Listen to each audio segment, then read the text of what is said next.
Welcome, everybody, to the first Lowdown on Ridertown of 2020. Coop here with you with 98.1 KHAK and the Cedar Rapids Rough Riders. Here we are, January 14th. We are back at it for another full-fledged season of the Lowdown on Ridertown. We got a stacked stage tonight, 4 guys up on stage that we'll talk to in just a few minutes. And the great thing about this show, especially this year, is that obviously we've kind of made a transition in recent years where we've had new things. We've been able to have kind of karaoke nights and trivia nights and that sort of thing. We're going to try to mix it up this year as well, kind of along with the theme of me mixing up my Blazers. We're going to mix up what we do with the show from week to week too. So we'll have some fun, we'll have some guest hosts, some opportunities for some fun and games along the ride too. Now for our first show, it'll be a little more conventional, but we have a lot of fun information up here about these guys.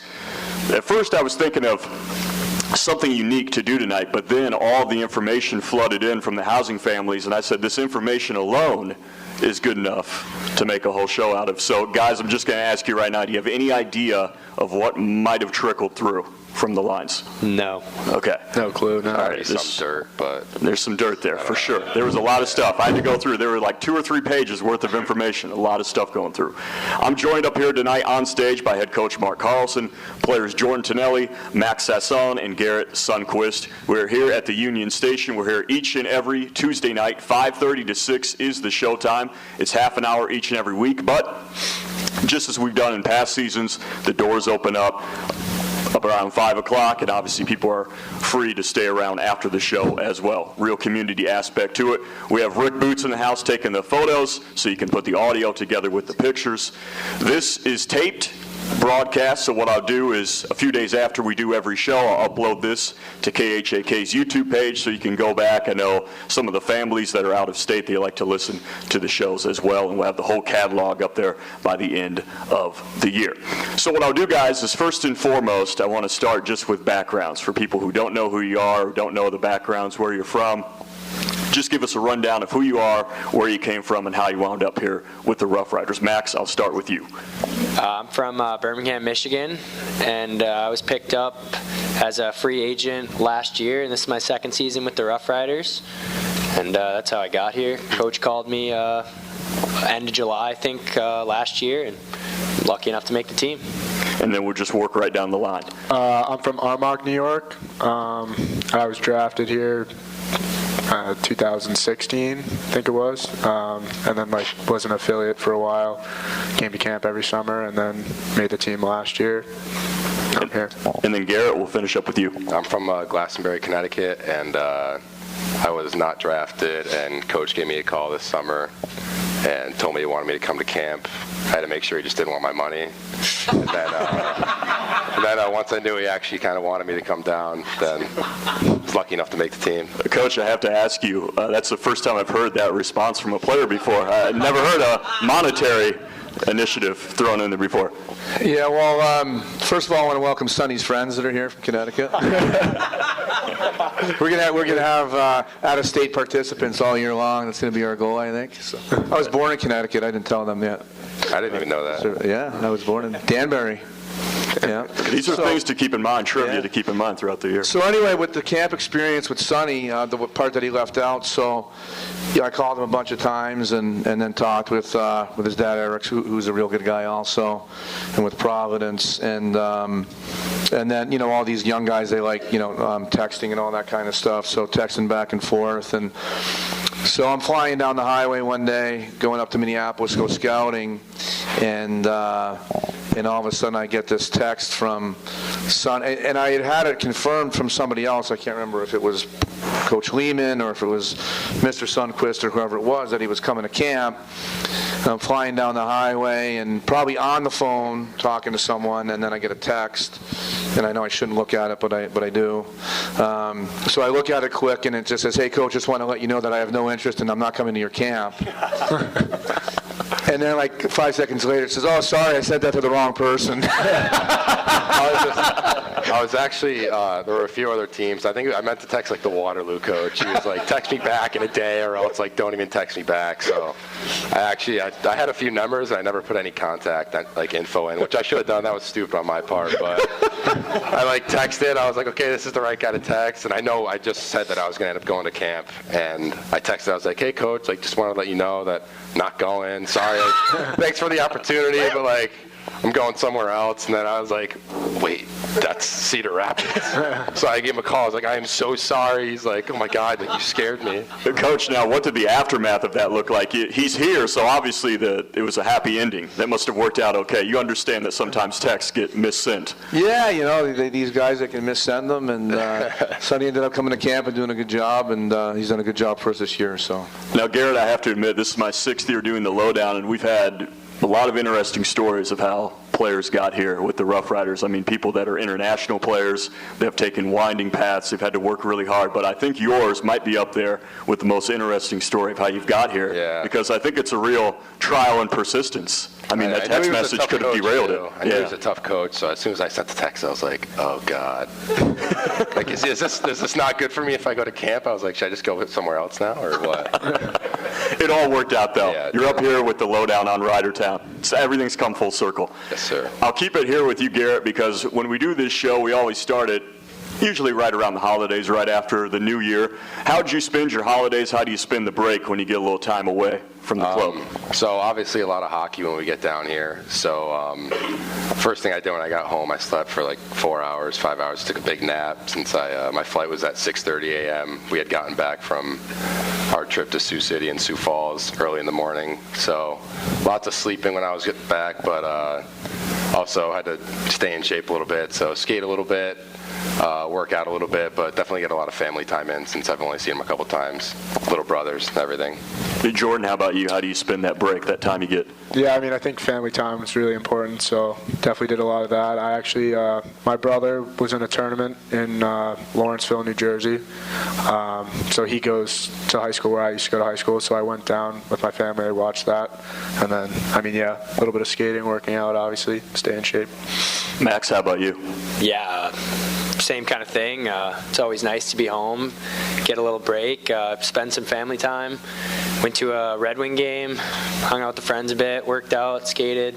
So yeah, not much changed here or there besides being with the family, which is nice.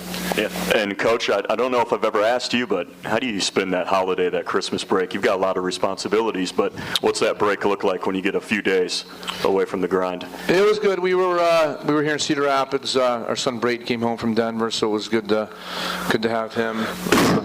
Him and see this Sunquist. You see this guy? Yeah, but this is why we mix it up. Yeah. See, if anyone, for whatever reason, and this has been exciting thus far, but if anyone dozed off, they just got a big wake-up call if they listen to this at a later date. That was not me. That was him. That was me. That was him. I didn't think Mike would take the cough so strong. So we're still going to blame Sonny, though, right? Yeah. This is on record now. It's Yeah. all my fault. Yeah. So Brayden came home and with his dog Kane, so we had a lot of action at the house, 3 dogs going for a little bit, and did some scouting up in Minneapolis, and then otherwise was around. Now, Garrett and Jordan, you guys can probably both comment on this, but related to the Christmas and the holidays thing, this is some of the first information that trickled through. I heard that, it's not just you get gifts. You kind of have to work for the gifts with the Billet family. There are puzzles, riddles. Yeah. So how's that work? We got a few gifts that were just regular presents wrapped up.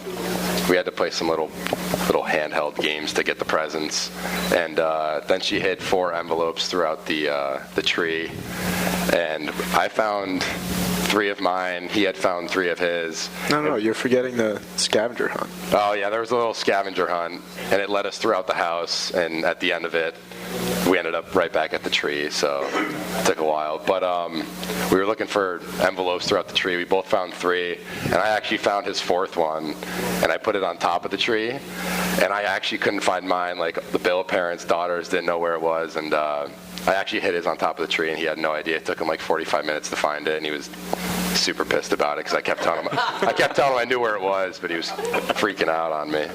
Now, Jordan, I heard, though, that at the end of this, you kind of credited the Ivy League the Ivy League skills, the Ivy League education that you're about to get at Brown for dominating this puzzle contest, this scavenger hunt. Is that true, or is that exaggerated information? I don't know about that. That might be a bit of an exaggeration, but yeah, I mean, tried to put my brain to work, did everything, went under the tree, behind the tree, pretty much through the tree, had like thorns all in me, so. I heard the tree was pretty much done by the end of this. Yeah, they weren't planning on taking it down until New Year's, but it was done. Like, as soon as we got back and we were looking for them, they just took the whole tree off because they couldn't find my envelope. So I also heard that there were some, like maybe 1 or 2 pranks involved with this too. Like there were a bunch of ping pong balls. That's one story I heard. Yeah, ping pong balls all over the kitchen floor. He opened the cabinet and the ping pong balls went all over him. It's pretty funny. I got a kick out of it. Yeah, super funny. I didn't pick them up though. That was them. So, Jordan, did you get pranked in any way as a part of this? I mean, I guess I got pranked because when I went to the bathroom, he put my 4th one on top of the tree, so I spent like an hour looking for it. Yeah, so that was pretty frustrating. And they all knew and were chirping me the whole time for not being able to find it, but they all knew where it was. Max, do you feel a little left out of this that you didn't get the scavenger hunt experience? This seems like quite the competition. Yeah, it seems like a pretty crazy competition, but maybe the Alberts will put something together. A little late January, yeah. The holidays, at some point. Continue on. Now, Garrett, you're headed to Providence, right? Yes. Next year. Jordan, you're going to Brown. You guys are going to be in the same city, the same town. Yeah. Are you guys planning on staying close? I mean, staying in touch? Do I want to? Yeah, I mean, that's the question. I guess we'll stay in touch. That's what we're getting at, yeah. I would hope we wouldn't play their team. I don't know. Then we definitely wouldn't be friends afterwards. Be mad at me. But yeah, no, we will for sure. Yeah, and that's every now and then we hear about this, about guys going off to college and they wind up in pretty close proximity. But did you guys know who was the first to commit, and did you kind of know ahead of time, hey, I'm going to have someone who I know there close by, who I just played a whole season with, who I just was on a team with? I mean, I didn't really know he was committed to Brown until I made the team. I didn't really pay too much attention to it. And then I honestly had no idea where Brown was. And then I found out it was in Providence, and I was like, oh my God, I had zero idea. Don't really pay too much attention to it. Yeah, I mean, didn't really pay much attention to it. Same. I mean, I thought about it when I found out, but I mean, he wasn't like, hi, like I'm Garrett, I'm committed to Providence. Now, Max, this is my personal opinion, but I think it's backed up by what I know beforehand and then what I've learned through these emails. But I would say that you have to be arguably the most multi-talented Rough Rider in 2019, maybe going into 2020. Let's just recap what happened last year. You sang the national anthem. Obviously, you're playing on the ice. You hosted this show 1 week, and now there are rumors that maybe you might host again this year, so that's something to keep in mind. And then, through the grapevine, I heard about all this other stuff as well. I heard about a theater background, somersaults, all of this stuff. You got to give us the rundown of the theater experience. Yeah, I don't know. I've just never really been shy of anything, never really been nervous about anything, just always kind of be myself. And so, yeah, I mean, singing the national anthem, all that other stuff that you mentioned. Just never really think twice about anything that I do. I mean, no, that's not true. Like that's not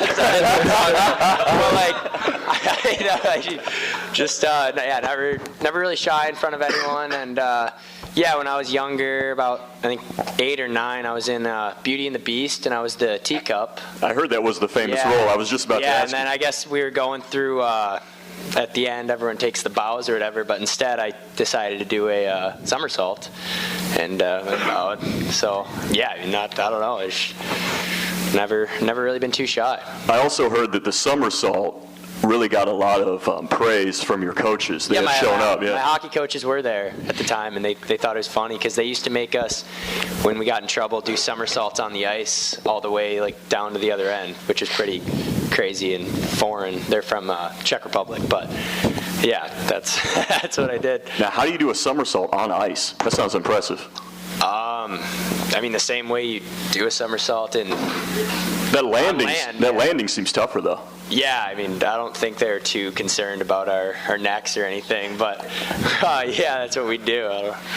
So, Coach, I have to ask you, would you ever have a somersault contest on ice? That seems the welfare seems to be put into risk at that point. Yeah, I don't think that would be up my alley, that one. Yeah, that seems. Now, did you know beforehand that Max had this kind of multi-level background, the theater, somersaults? I mean, you know about the national anthem and the hosting, of course, but all the theater background and everything. I didn't know about the somersault situation. Definitely did not know that. If I did, I don't know if I would have called him or not. Actually, now that I'm hearing about this. I'm kidding, obviously. No, I thought it was great when he sung the anthem that night. I thought that was really, really cool. Yeah, he stepped up, stepped in, needed somebody. Yeah, it was big time stuff. Got on the NHL Network and everything, and it was really cool. Yeah. I actually have a funny story about Max. So around a month ago, it's involved with the colleges. So we were signing our NLIs, and a few weeks before that, I guess he thought I don't know if he thinks I'm bad at hockey or something, but when the NLIs came out and I told him I was signing mine, he was like, "Wait, you're actually committed somewhere? Like you're committed to Providence?" I thought that was a joke. He goes, "I thought that was a joke." That is not what I said. For some reason, I don't know why, I just thought that he wasn't committed to school. So I had no clue when he was signing his NLI. I had no clue where he was going to sign to. I'm sorry about that, and we apologize. We're good. Garrett's a great player. Blocks a lot of shots. That's on the record now, Max. But also, Max, we might as well just keep it with you on this one. We've talked about the two other guys' college commitments. Western Michigan for you. What went into that decision?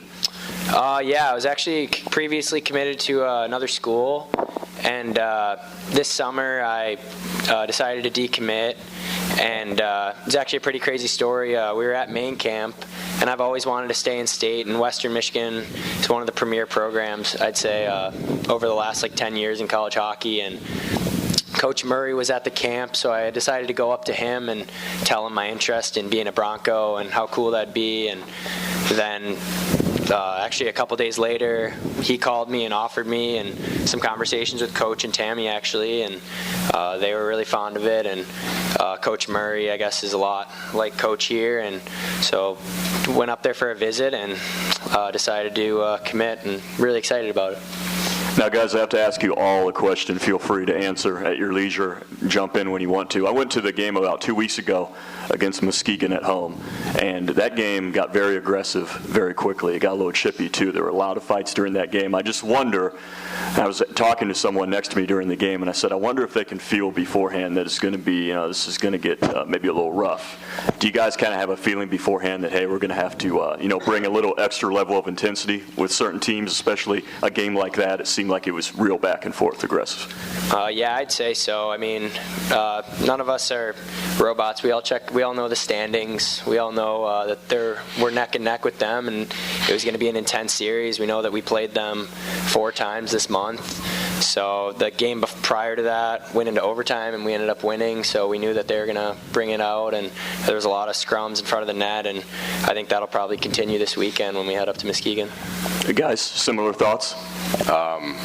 Personally, going into the third period, obviously I think we were down a few goals, so it was going to be tough to come back. So I think knowing that we played them in a few weeks, I think it was definitely good to set a message that we were coming hard a couple weeks later, and I don't think they'll want to mess with us too much coming up this week.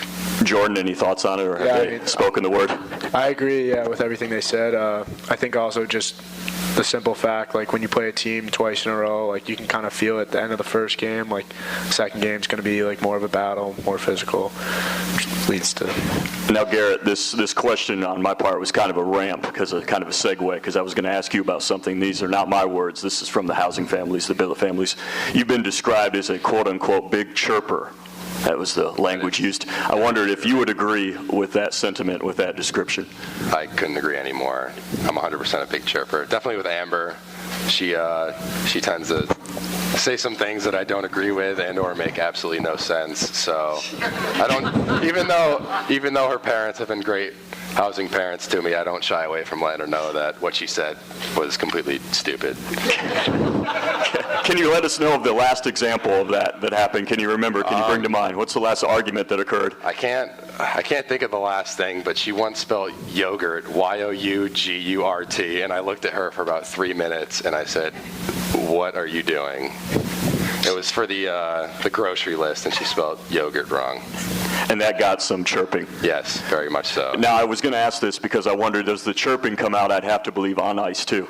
Yeah, sometimes. Depends the game, honestly, but once in a while you'll see me running my mouth a little too much. But was the chirping prevalent that game, that Muskegon game? Was there a little?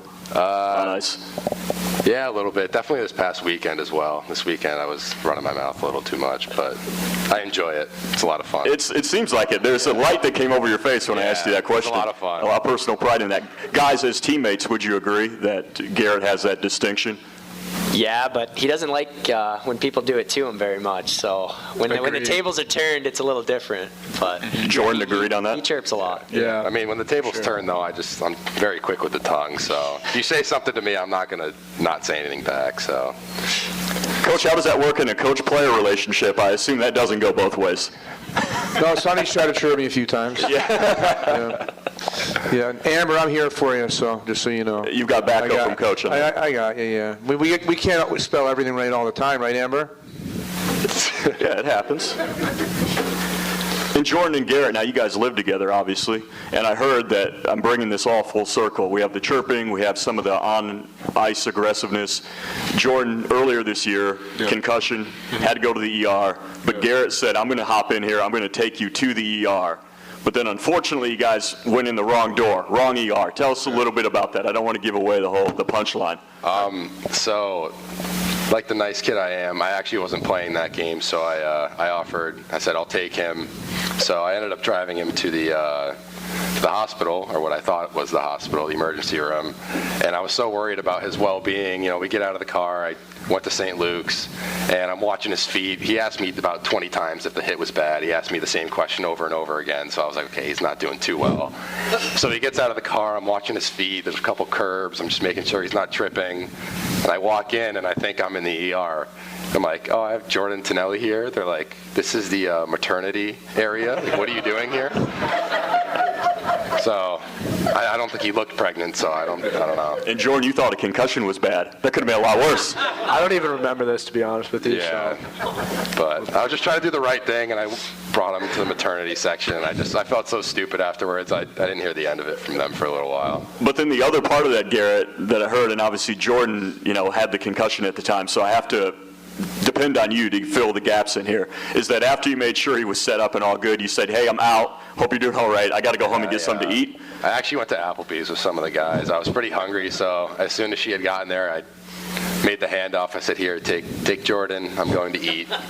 Where's Applebee's from here? And I headed over to Applebee's and got some food. That's an important question to ask. Just make sure he's set up all right and it's all good. Max, did you know about this whole ER run and mistaken maternity situation? Yeah, I heard about it. It doesn't surprise me, it's Sonny, but...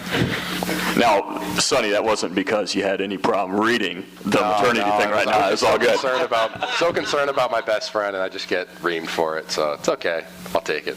And Jordan, I would ask, but obviously with the concussion, you can't remember this, so you just have to go off Garrett's word alone on this, obviously. Yeah, exactly. Yeah. I mean, I'm grateful, though, that he took care of me. So Yeah, it sounds like a good teammate, good thing to do. Yeah. Now, Max, I was talking about multi-talented earlier, and I didn't want to run down the whole list on one question. So I've also heard when it comes to golf, top-notch, good golfer. Is this true? Not true, no. Not, the other guys are jumping in and saying not true. So we already got a little dissension, right? On the right day, if my short game, honestly, it's all about my drive. Like, my short game's always going. So if my drive's there, I mean, I can take some money from my friends pretty quickly, so. Garrett, there's some laughter down there. Do you want to dispute anything that's been said? Never played Honestly, with me before. I'm actually horrible at golf. I don't golf too much. I'm more of a video games guy, to be honest. But Jordan's got the worst part of that, I'll be honest with you. But I don't know about the golf. It's just sad, so it's funny to watch him talk about golfing. It's just funny. Jordan, are you a golfer at all? Not too much, but Sash and I played one of our, the first day here this year. He was talking a big game from the summer, so was I, and I mean, let's just say It wasn't pretty either way, but. It wasn't pretty either way, but let's just say he's not as good as he says. Where'd you guys play? The course with Airport National, yeah. Now, Coach, I don't think I've ever asked you, for one, do you golf? And two, if you do, have you ever golfed against any of your players in the past, either present or past players? Well, no disrespect to anybody, but I don't understand the sport, and why you would spend 4 or 5 hours walking around after this white ball. I really don't. I don't. It's like on the opposite end of opposite spectrum of hockey. Now, That's why hockey's fast-paced, and golf the exact opposite. That's why some guys like it, I think. But Yeah, I don't know. I mean, I tried it for a little bit, but not my. Not your forte. Yeah, I'm not that fired up about it. Now, Garrett, I have to ask you. You said you're more of a video games guy. What are we talking about as far as what video games are we playing now? I mean, this was a standing question last year with the guys. NHL, easy. NBA, I'm very good at. Yes. No one's going to beat me in that. No one on the team is going to. No one really wants to bet money on it either because it's a lost cause, honestly. A little bit of Fortnite, Call of Duty. I don't know. Very versatile. Now, you brought up the question of money there. Are there ever wagers on anything between the players? I mean, you opened the door, so I have to ask. Yeah, I mean, big one is ping pong. We've been getting a little bit of ping pong lately, but sometimes video games, depending on when kids hang out with each other at their houses. But yeah, I would say there's a little bit of wagering going on. Now, between you guys, Jordan and Garrett, I heard there was a ping pong table situation. You wanted to set one up, but it didn't quite go as planned. Is this how'd that go down? Well, we wanted a ping pong table for Christmas, and Peggy claimed that it was a family gift, so we had to ask for more gifts, which is absurd. But we were taking it out of the truck near the basement, and we were lifting it up, and it was very cold out. It was probably 5-10 degrees, you'd say. It was super cold. Yeah. And we were lifting it up, and I noticed that me in the back of the trunk, it just wasn't going to work. So I was like, hold on, let's drop it. So it was in the air, and Jordan decided, let's just completely drop it.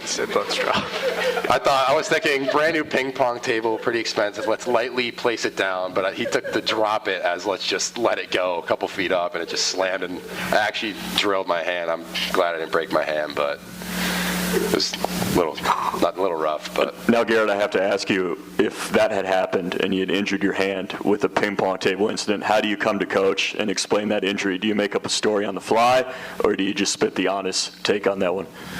I guess I'd have to just be honest, but I feel pretty stupid saying it. Definitely give Jordan a little bit of crap for it too, but that's it. I don't know. Jordan, can you add any details to this ping pong table story? Did the ping pong table get set up in the end? We're all good now? Yeah, the ping pong table, all good now, all set up. I don't know if I could add any details other than that it was really cold, slippery out there. It was. It was slippery. I was probably carrying most of the weight anyways of the table. So. Now, has the ping pong table become like a communal thing? Do the other guys stop over and play, or is this just between you guys? We actually had our Secret Santa.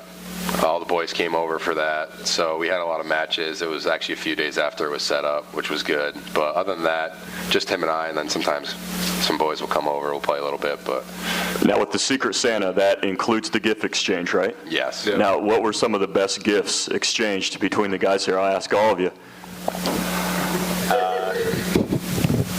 You don't have to incriminate yourself on radio either. So yeah, I mean, honestly, I think maybe we should just keep the gifts to the team. I don't really know if everyone want to hear it. So all right, I actually got mine. This isn't too bad. I got they're like elf underwear. They're not like super short or anything, but I got elf underwear from TJ, which they're actually super comfy. I slept in them when I went home. Have those become your superstition underwear now too? Like, do you have to wear them during games? No, I'll wear them. Sometimes I even wear the elf out to bed too, which is fun. Get the whole outfit going. Michael Suda got me a remote control car. I thought it was some sort of inside joke, but it's not. It's just what he got me. So why did you think it was an inside joke? I don't know. We all did. It made no sense. Super random. It made no sense. And some Chips Ahoy as well. Sounds like a quality gift.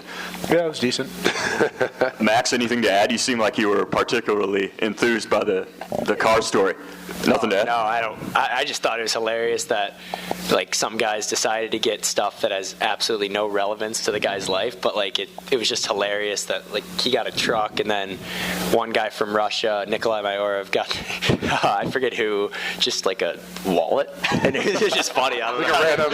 It's a practical gift. A random NHL team was on the front. It was the Flash. It was the Flash. The Flash, even worse. Yeah. I imagine maybe they had procrastinated. Maybe they were just out of the store and had to get something quick off the Walmart rack or something and just said, well, this makes sense. Here's boys' money in this. I don't know if they understood it too well, but they get a pass. Now, Coach, you don't get involved in the White Elephant exchange or in the Secret Santa exchange, do you? No, I do not. I do not. That's too bad. I would have liked to know what the guys would get you for a gift, for a surprise gift, but who knows? We might not be able to say that on air either. Well, I can tell you what I got in college. Okay, there you go. Yeah, see, when our team, we did a pretty good job with it. It was a little bit of a, gag gift, type thing. So, as the guys know, I was more of a hard-working guy. Didn't have the best hands, and Sorry. see what I mean with Sonny? Should we comment on Sonny's hands or not? Oh, those are bad. Those are bad. That's not my forte. It's not my thing. What was that one? I don't remember that. Sonny said, I forget what Sonny said to Coach in court.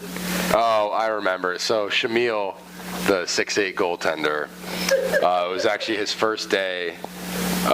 He came in for a preseason game, and we were on our way back. And he was like setting his stuff down when we got back from, I believe it was Dubuque or Waterloo maybe. And he was talking to Shamil. He's like, yeah, you're going to be living with Jordan. So I guess I was just irrelevant, or he just forgot about me. Both are worse.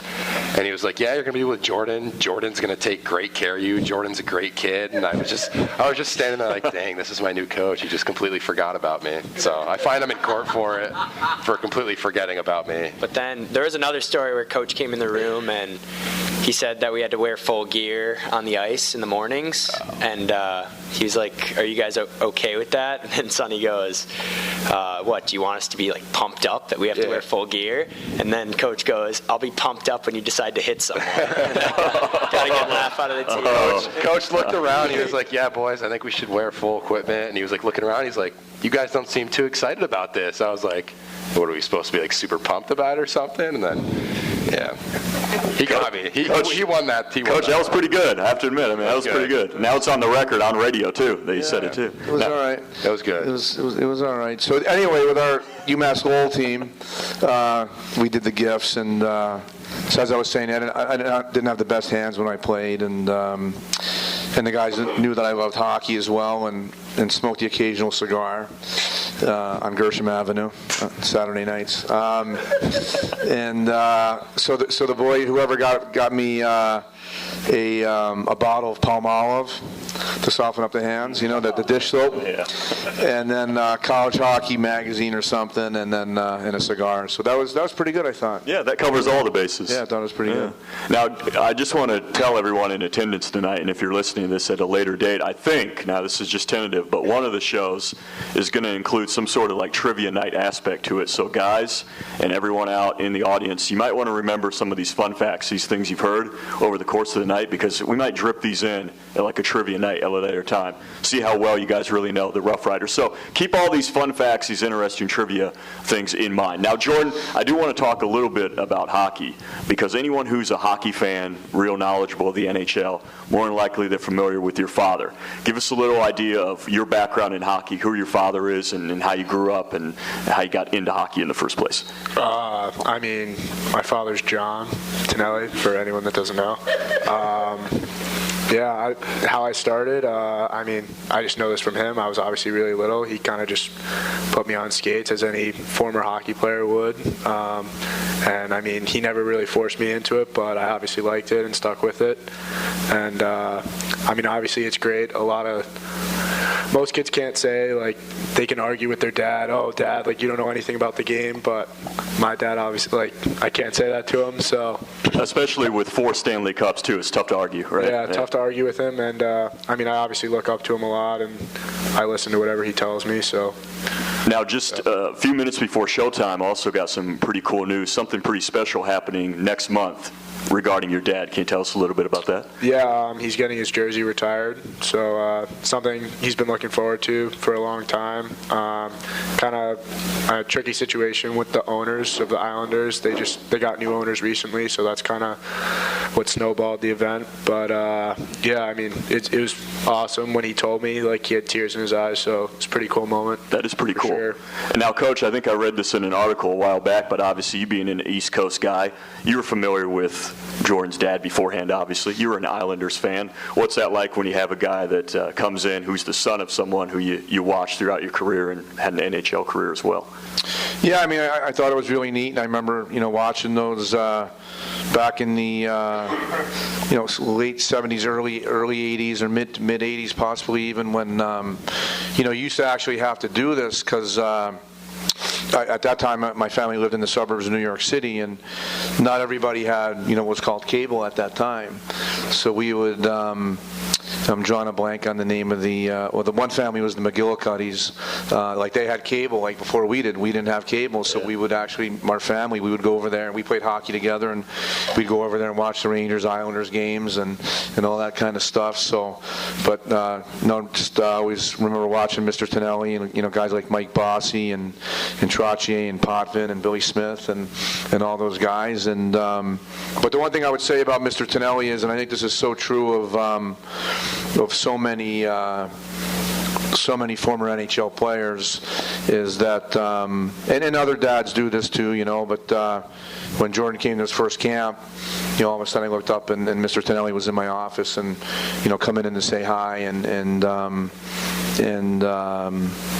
interacting with me as if, I was on the same level as he was, and obviously a guy with 4 Stanley Cups and Canada Cup too, I think, right? Yep. And all his accomplishments. It was just really, really neat, and it's one of the reasons I love hockey so much, is I just think that the guys are so humble, across the board. You know what I mean? So so that was that was pretty neat, and all these guys up here too. I've got to meet Mr. Sundquist. I have not met Al yet, but I've heard tremendous things about him, and so these guys all come from from great backgrounds and great parents as well. Of course, for sure. Now, Garrett, I have to ask you, as we get a little bit on the off-ice subject, something that I was told is that before coming to Iowa, no apple pie, no applesauce, no apple anything. You hadn't eaten anything, the most popular apple dishes that we can think of. You hadn't had them before Iowa. Apples make my throat itchy, so that's my excuse. But I definitely should have had apple pie before, but I don't know. Cookie dough pie was more my thing. Pumpkin pie is pretty good, so. But, yeah. Now, have you stayed away from the apples since? Apple pie actually doesn't make my throat itchy. I actually should have thought of that before, the fact that it's obviously cooked. But I've been called many times since I've been here an uncultured swine. Who's called you that? Everyone in the family plus Jordan. I was also called an uncultured swine for not having KFC, but I don't know if that's it's a bad thing. I haven't had KFC. Damn. Have you had KFC since? I've had it twice now. It's very good. What's your favorite thing at KFC, now that we have to ask? I don't know. Chicken tenders. Now, I'll just segue that, as long as we're here, Garrett. Favorite thing that you do have at the Billet family house, at the housing family, favorite thing to eat? Definitely pork chop is definitely a good one that we've had. Steak, anything Tyler usually cooks on the smoker is really good. Smoker, it's man's best friend. He loves it. That's what I've heard. Good man on it. Jordan, how about you? Favorite meal at the housing family? Yeah, I was thinking I'd have to agree with him about the smoker. I like Tyler's ribs. Makes some good ribs. Good ribs. That sounds good. Max, how about you? Actually, last week we had shrimp stir fry. It was unbelievable. Sean has a million spices that he knows how to put on everything. So, yeah, eating well. Now, Max, I'm going to stick with you on this one because we got to wrap up the skills here. I've heard fantastic cook. You are a tremendous cook. Can you back this up? This summer, I trained up at Western and I had to kind of learn how to make some food. And yeah, it's pretty good. And then I went home and made some food for the family. And it was good enough for them. So. What's your best dish? I don't know. I mean, I like cooking up some salmon and rice. I mean, nothing hard, but I like the seasoning aspect of it. That sounds like a true cook to me. I don't know about that, but yeah. Have you ever cooked for the team, the other guys? No. If you had to coach something, what would you throw together? If you were like, this is my best chance, I have to really put a good first impression cooking-wise together, what are you going to go with? Probably something simple. Probably, I don't know, maybe just some like chicken stir fry. I mean, who doesn't like that, right? Coach, would you be down for that? Would you be willing to sample Max's chicken stir fry? Yeah, I'd be into it. Maybe we should do that. All right, so that might be something to keep in mind for the future. Now, we only have a few minutes left here, and I've pretty much gone through most of the questions I had and that came in from the housing families, but I'd be remiss if I didn't ask if we've left anything out, any fun facts about you guys, trivia, little things that people didn't know that you want to volunteer now in these final minutes. I mean, we did this last year, but there's a pretty famous Netflix show going on called You, and the team likes to call me Will Bettelheim or Joe Goldberg, if any of the people listening know that show. So. Or because of a resemblance? Is that what you're saying? They actually, yeah, it looks a lot like them. You guys agree? You guys It's actually scary. It is very scary. Yeah. Especially when the theme of the guys show. are absolute creeps. Yeah. Yeah, I mean, it's not a good thing because the theme of the show is the guy's a murderer, but. Oh, okay. We clearly know that's not the case up here. I mean, exactly, But guys, I guess that's a good final question then, maybe, unless you have anything else that we need to cover. But I was going to ask, I mean, last year we were covering favorite shows, Netflix, streaming, all of that. Max already volunteered one. How about you guys? Anything that people should be checking out? Jordan? Well, I'm watching Scandal right now. I don't know. I guess it's kind of an old show. It's pretty good. I like it. You can binge watch that. Yeah. So just something to hold over in between big time shows. Garrett, how about you? I've seen my fair share of shows, but I would say if you haven't watched The Office, it's pretty crazy if you haven't, but The Office is definitely a must-watch.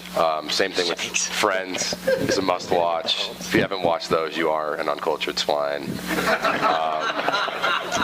Other than that, I can't think of too many. Him and I have went through a few shows together. Stranger Things is another good one. A lot of good shows there on Netflix. You guys ever make show recommendations to Coach? Okay, Coach, you should check this out if you have some free time. Definitely not. I told him I watched a Nick Saban, Bill Belichick documentary. I don't know if he got around to it, but. Coach, did you get around that one? It was really good, yeah. Now, guys, I know that Coach is into the podcast now. Coach, you still into those if you're driving? Yeah, a little bit, yeah. A little bit. Yeah. Do you guys ever make any listen to podcasts? Anything you want to recommend to Coach right now? I mean, we listen to Spit and Chicklets a lot. Coach knows what that is. Yeah. But, Hockey themed, of course. There's a few other ones, but those shall go unnamed. Okay, they're gonna go unnamed. Yeah, but there's another Barstool one that's not nothing Coach would be into, but it's pretty funny for the teenage listeners. we listen to it funny. like once. You're acting like we listen to it all the time. I have a show, though. Okay. Believe it or not, I have a show. All right. We're ready for this, Coach. Yeah, Yellowstone on Yellowstone. It's a good show. All right. Guys, have you watched this? Have you checked this out? No, he has mentioned My it before. my parents really like it. They know that. They've been trying to get me to I watch. highly recommend it. All right. That's something to keep in mind. I haven't. We all watch All American. That's a good show. I don't know how we forgot that. But. Yeah. Is that streaming? Is that Netflix? I think it's CW, maybe. Yeah. The first season's on Netflix, and then it's been streaming, and it's on CW. It's about like a high school football superstar. All right. I feel like we're covering all the bases. I like to do this because not only do the people that listen at a later date, they get to learn about you guys, but, if they're just stuck like they haven't had anything new to watch, they got it now. Yeah. Thanks to you guys. They got at least 4 or 5 shows to check out now. Anything else we left out? I don't want to leave any stone unturned, guys. Anything you can think of. Garrett, I can't believe you don't have anything to add. Nothing else you want to throw in the mix? I think I'm good. All right, we've covered it all. Jordan, all good? Yeah, no, all good. Max? Yeah. All right, and just keep in mind, guys, that Max might be up here in my chair hosting. This might be something to look forward to, so just keep that in mind. Want to remind everyone the Rough Riders have 2 games this upcoming weekend, both on the road, not in the stable this weekend. They go on the road to Muskegon to take on Muskegon. So they'll be on the road, and then they're back at home next weekend for the Rough Riders. We will have another Lowdown on Ridertown next week. The audio from this will be up here in the next few days. We'll post as soon as we get that up. The photos from Rick Boots, those goes up a few days after the show as well, so you can keep in track with that. We will see you at the next Lowdown on Ridertown at the Union Station, 5:30 next Tuesday. Thanks, everybody.